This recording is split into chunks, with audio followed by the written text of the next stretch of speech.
Yo, what's up with the YouTube? So we back with another video, and today we finna be reacting to a video by Dose of Mystery called The Orchestrated Hit of Zack TV. He saw it coming, man. So Zack TV, man, you know, he is a legend from Chicago. You know, he was out before all of these other people we see on these platforms these days. He was out before DJU, 16 shot him, FYBJ, man. He was going to every hood to interview everybody, like Lil Mister, Lil JoJo, OTF, Nunu, Rico, Reckless. He interviewed everybody, man. You know what I'm saying? And you know he was doing this before all of this blog and stuff. You know what I'm saying? Was just really up there, man.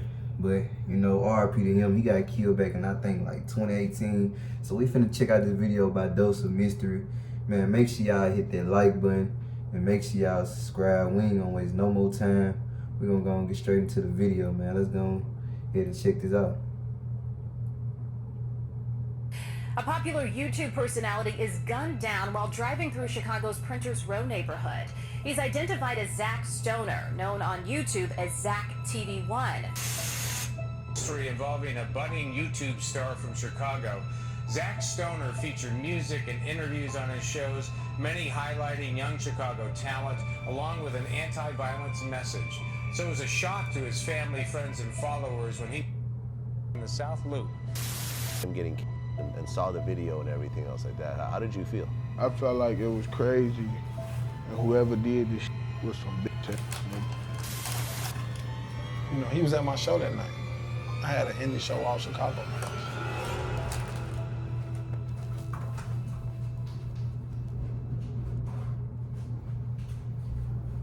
On May 29th, 2018, entrepreneur Chicago King Dave was prepping for a major event at Refuge nightclub in Chicago.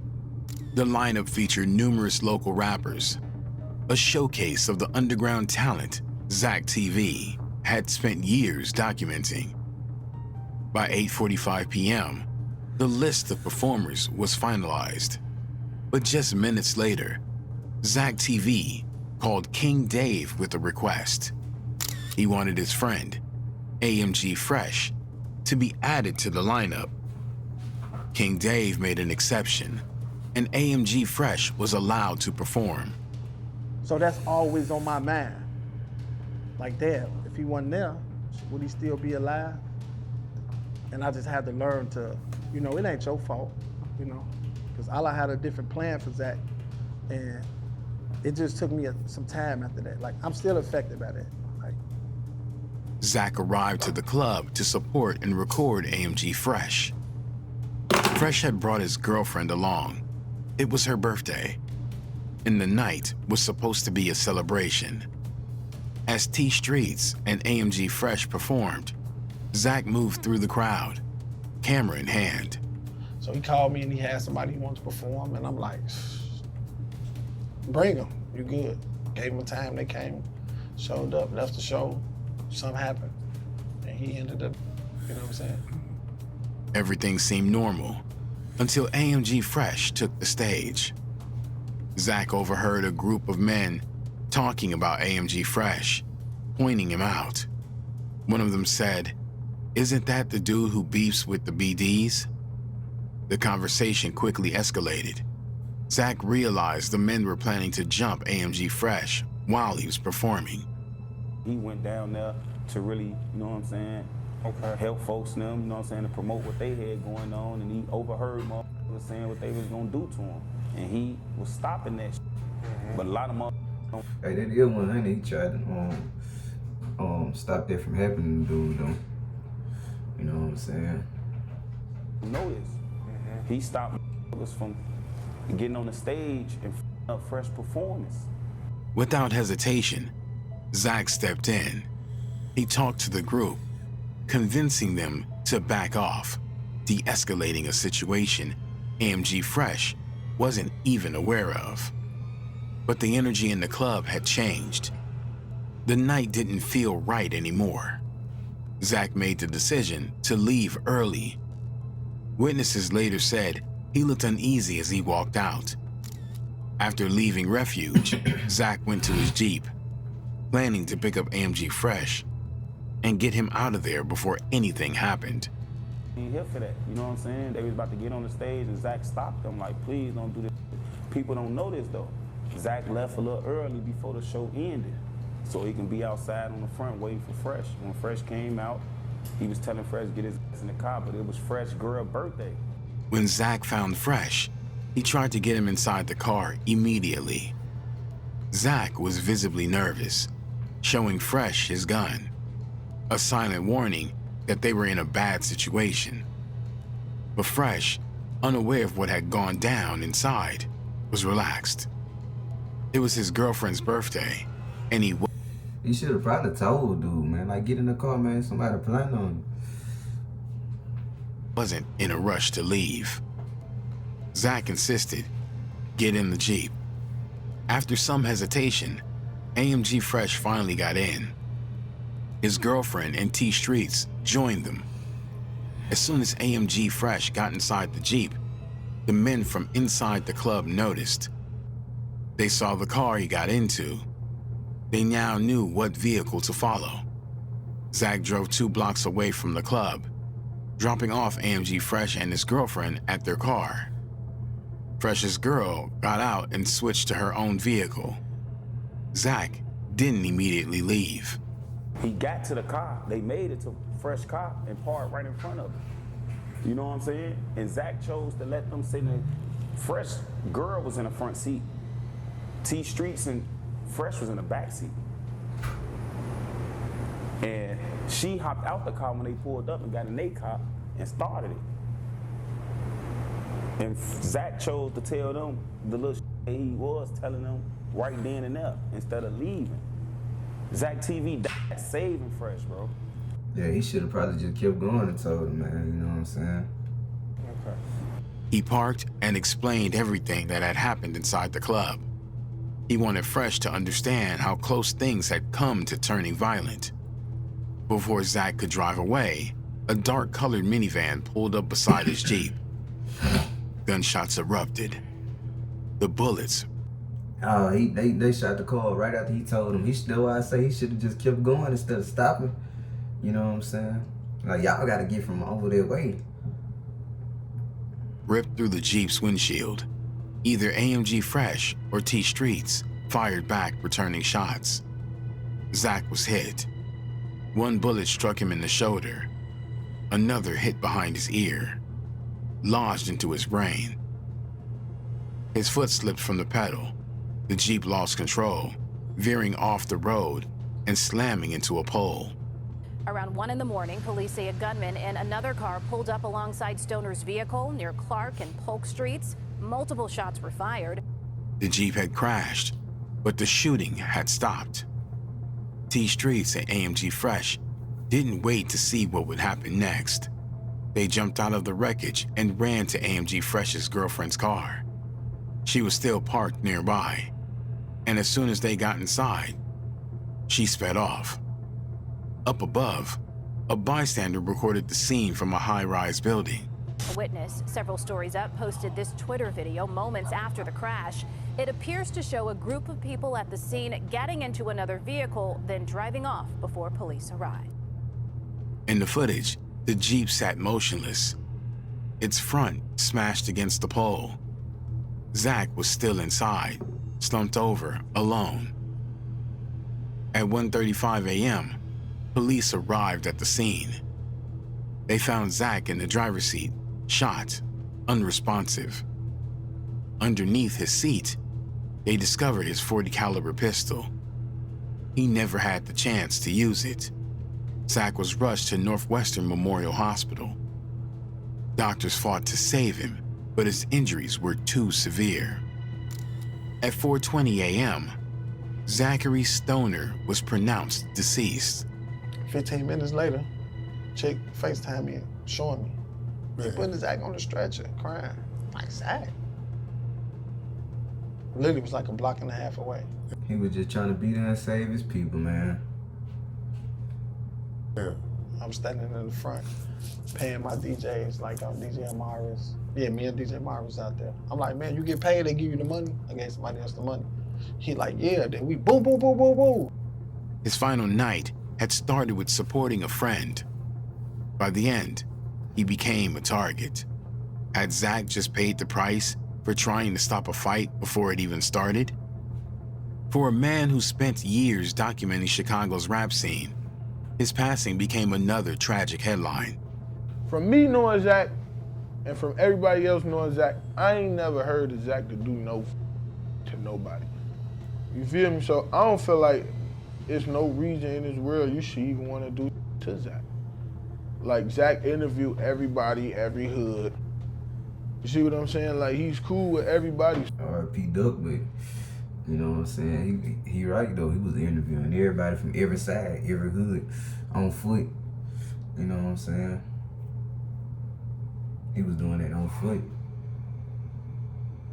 So I don't feel like, I just feel like, why would you want to do that to Zack? On June 9th, 2018, Warner's Field Gatling's Chapel on Chicago's South Side. The air inside was heavy, thick with sorrow and unanswered questions. Zachary Stoner had spent his life documenting Chicago's streets. Now, he was being laid to rest. The crowd was so large that there was barely room to stand. For nearly 3 hours, people spoke of the man who had fearlessly given underground voices a platform. Zack wasn't a traditional journalist. He didn't work for a newspaper or sit in a newsroom. Instead, his newsroom was the streets of Chicago, where he built his legacy as one of the first true street journalists surrounding drill culture. In 2010, he launched his YouTube channel, Zack TV 1. Zack TV helped shape the way the world saw. He been doing them videos since 2010. And you gotta realize that's before all of that. That's before Lil JoJo made the BDK. That's before all of that Chicago stuff started jumping in. You know what I'm saying? With the GDs, the BDs, 63rd, JoJo World. He been doing that before all that. So you know what I'm saying? Hey, he legendary, man. Chicago's drill scene. Before record labels and journalists flocked to the city, Zack was already sitting. He did Chief Keef's first interview.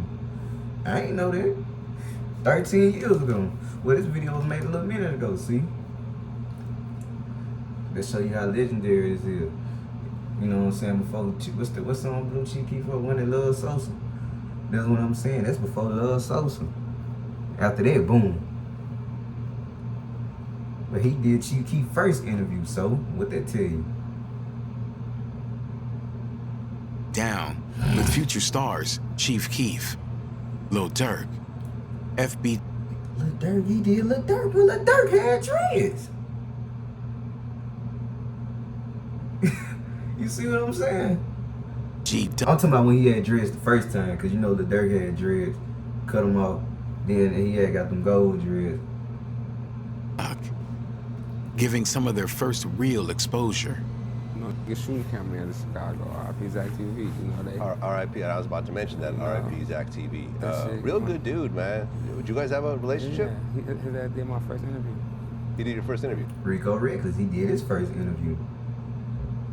That's what I'm saying. He was the first to do it. Yeah, he came to the hood, did it late night. Through his lens, the world got a first-hand look at the drill movement, straight from the source. But Zack's work wasn't without consequence. He was really in it, walking through neighborhoods where cameras weren't welcome, talking to people who lived by a different set of rules. His interviews sometimes featured artists throwing up gang signs, issuing threats, or speaking on street politics, things that could, and often did, have real-world consequences. Zack was big on safety. If you know Zack, you will know that he big when it comes to being safe. When he first came to the Gardens, you know, that's all he did was heard about what was going on out there in the hood. Like, he never did an interview in the Gardens, so he asked me more than 5 times, is I'm straight, is I'm gonna be safe. Right. You know what I'm saying? Like, he big on safety. Some called him reckless. Others called him a hero. But everyone knew one thing. You know what I'm saying? He helped them people get their voice out there. Some of the biggest stars that you know today from Chicago. Zack was fearless. Even when he received death threats, he kept going. In interviews, he admitted that he knew the risk. He knew that by filming certain people and covering certain stories, he was putting himself in danger. But he believed in his mission to tell the truth, no matter the cost. I feel like he is legendary as hell. Like this, he pulling up to any environment. Like he ain't giving no, like he ain't got just a cool who wanted to put the city on. That's all he was. But eventually, that cost would finally catch up with him. When Zachary, Zack TV Stoner, was hit, the impact rippled far beyond Chicago. Street journalists around the country took notice. For many, Zack's hit was a stark reminder of the risks they were taking every day. Sean Cotton, the creator of Say Cheese TV, knew Zack personally. He had always understood the Hold on, I ain't know that. But Sean Cotton, he had been out for a little minute too. I don't know exactly when he started his platform. I know he was out in like 2015, but he probably started way before then though. I don't know how long Say Cheese done been up. danger of their work. But after Zack's passing, his perspective changed. Talked about, because remember you had that pink Corvette. Yeah. They used to drive around, and you got rid of it after his murder. Yeah, I got rid of that, man. Zack understood, as does Cotton, that some degree of danger makes more compelling videos, boosting viewership.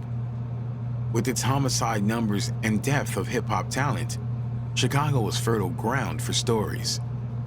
But far from the lauding gangs, Stoner would encourage them to have unity. We hit one another for some stupid things. We gotta be smarter than that, y'all, he said in one video. But he was also empathetic. Zack wasn't in a gang, but was raised in gang territory and knew the culture well. His home was within Goontown territory, a neighborhood where the streets dictated the rules, and survival often depended on knowing them. According to police, Goontown and the Perry Avenue crew were locked in a long-standing rivalry. Because I was doing DVDs before Vlad TV, and you could look it up. There was guns on the camera. It was like, what if one of those just went off accidentally? Right. Both were See? The one thing about shooting videos and everything, man. You shooting a video, man, I'm telling you, its consequences come with that shit. They might end up shooting the cameraman. factions of gangster disciples, but alliances in Chicago's gang landscape didn't always extend beyond a few blocks. For years, the two groups exchanged threats, not just in the streets, but through rap videos, lyrics, and social media posts. Zack understood this world, but he never joined the gang. He stayed neutral, but in neighborhoods like his, even neutrality could be dangerous. When we come to high school and talk to the kids, corporate was there, and Zack TV, 4 of them, they was all there. I go there to motherfucking talk to the kids. Zack TV come there. I tell Zack, I might say, Zack, it's at a different level now. You need to start elevating your shit, bro. This you need to do, bro. Business-wise, you need to get one location, bro, and make us come there for an interview, bro, and expand your fucking bro. Yeah, cause he was pulling up the people hoods like that, and that ain't really all just safe, man. Doing all that. Man, bro, I'm telling you, bro, just like all the majors are fucking doing. His ass like, you right, you like, and then shit, he still pulling up on Zack told the Chicago Defender newspaper in early 2018 that the young black men he interviewed were stuck in this box. They wanted desperately to escape, despite tough exteriors that are obligatory in their worlds. Some believe that Zack had gotten too big, that his growing influence, his rising wealth, and the power of his platform had created enemies he couldn't see coming. His doing content and doing the certain, when you put a certain type of image out, you know what I'm saying, they come with a lot too. People don't be thinking about it, but yeah, it can make your name a little high. Friends urged him to leave Chicago, but they knew he never would. Zack stayed, Zack stayed strapped. He stayed strapped. You know, me and him spoke a lot, and yeah, he mentioned that a lot, that, you know, he was always prepared. You know, he knew what he was getting into, but he was such a loving guy, and he didn't really stir up mess like that. Like, you know, that hurt me for a long time. Sean Cotton, who had also spoken with Zack about the dangers of their work, now received weekly death threats. One message after a controversial report read, "We're going to do you like we did Zack." After Zack TV's hit, rumors spread quickly in the streets, and soon, whispers started circulating. Had AMG Fresh and T Streets set Zack up? The theory was based on one simple fact: they survived, and he didn't. Some believe that They said he tried to tell them about the what happened, about the people that was trying to get him. AMG Fresh and T Streets had lured Zack into a trap, making sure he was vulnerable when the shooters arrived. They were in the car with him when the shooting started.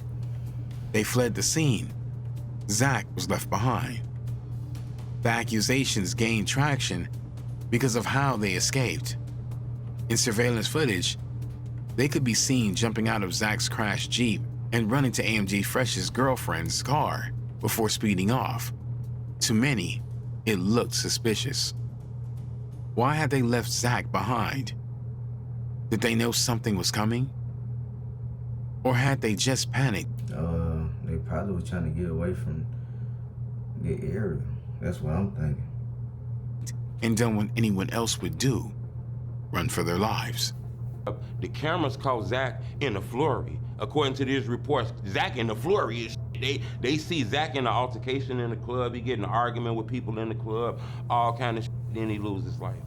The reason nobody knew, because everybody, you know, it's strong with the shut your mouth. Chicago backdoor is hell. That's dangerous as hell. You know, that irritates me to know that Zack helped everybody and nobody gonna stand up for Zack. I ain't saying go tell. The same day Zack was laid to rest, another man was hit. Thomas T. Streets Davis, one of Zack's closest associates, was gunned down. Hold on, what he the dude that was with him? They killed him a day after his funeral? T. Streets had been there the night Zack was hit. He had been one of the passengers in Zack's SUV when the shots rang out on May 30th. But instead of staying at the scene, he ran. But others questioned it. Some believed it was connected, a warning, a message, or unfinished business. Others saw it as another tragic example of the reoccurring cycle in Chicago. But the timing was tough to ignore. Was T Street's hit connected to Zack's? To AMG Belle D? The rumors around Zack TV's passing were as false as they were dangerous. And as AMG Fresh's brother, he had a personal stake in setting the record straight. Okay. A lot of people don't know that Zack TV was really at the event, really T Streets and AMG Fresh. You know what I'm saying? That's why them was the only two artists he recorded that night. You know, and he didn't care about who else was there. He was trying to build with them. He was so focused on the hundreds and the artists in the hundreds that he didn't even give a about a lot of artists. Like when it come to pushing their music, he was really they was a team. AMG Fresh, Zack TV, and T Streets. In an interview, he dismissed the accusations outright, saying that Zack, AMG Fresh, and T Streets were a team. According to Belle D, the streets just wanted blood. After Zack's hit, people were looking for someone to blame, and AMG Fresh and T Streets became easy targets. The street way heavier than this rap, this internet shit that motherfuckers be doing. You know what I'm saying? That was street shit. Like, and when it come to street shit and you lose a motherfucker like Zack TV, ain't nobody from his hood really trying to hit shit. By 2019, police had interviewed 5 individuals, all between the ages of 19 and 22, and all connected to the Perry Avenue gang. Surveillance footage, eyewitness accounts, cell phone location data, and ballistics evidence placed them at the scene, leading to their arrest. For many who had followed Zack's work and the details of his hit, it seemed like the case was finally on the verge of being solved. The suspects had been taken in, and it was only a matter of time before they faced justice. But that moment never came. Despite the arrest, the Cook County State's Attorney's Office refused to press charges. The decision was based on what they call a mutual combatants situation, a legal principle arguing that if both parties willingly engaged in street conflict, it may not be considered a straightforward. So nobody ain't even get locked up for Zack TV murder. They said, I thought dude wasn't even in no game though. Homicide. It was people charged with Zack's death, but they let him go. They said this was mutual combat. The prosecutors suggested that Zack's hit could have been part of an ongoing street conflict, one where all sides had played a role. But did that mean that no gang-retaliated shooting could ever be prosecuted? Because you didn't know who shot first? For Chicago police, the case was effectively closed. The investigation had produced suspects, but without the backing of the state's attorney, there would be no trial, no conviction, and no justice for Zack TV. Officially, his hit remains unsolved. Zack TV was a highly respected and beloved member of the Chicago community. He will be missed. Rest in peace, Zack TV. R.I.P. Zack TV, man. Y'all already know, man. I had to go on here and, you know what I'm saying, bring y'all this video about Dose of Mystery. Y'all already know, man. You know what I'm saying? Dude was the first one to do it. He interviewed with everybody.